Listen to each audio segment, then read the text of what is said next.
2 years ago, I was in a bad car accident.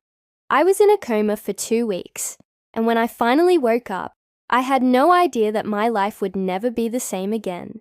When the doctors were able to wake me up, the first thing they did was tell me that I lost both of my legs below the knee and part of my left arm. But there was something else.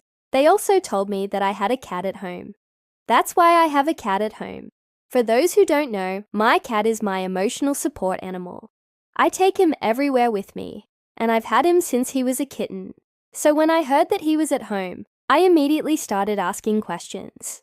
The first thing I wanted to know was if he was okay. And the second was, did he get out?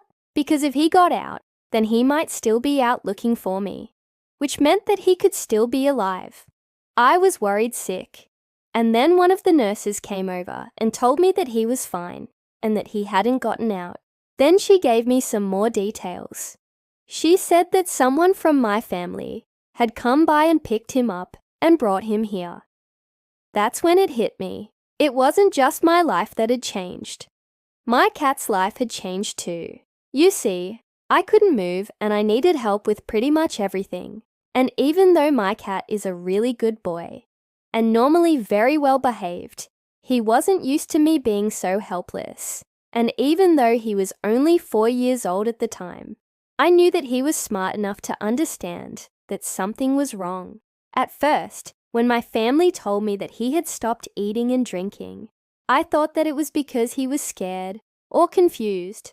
But after a couple of days, I started to get worried. So when the nurse told me that he hadn't gone to the bathroom, outside of the litter box either, I knew that something was wrong. Luckily, the nurse took pity on me and went to check on him. She scooped him up and brought him into my room, and when he saw me, he immediately started purring and nuzzling his head against mine. And then something amazing happened. He started to meow, and it was at that moment that I knew that he hadn't stopped eating and drinking. He'd been doing it in my room the whole time. After that day, my cat stayed by my side almost 24/7 until I was able to come home. And even though I still need to use a wheelchair, he's been my rock, and we're both doing well.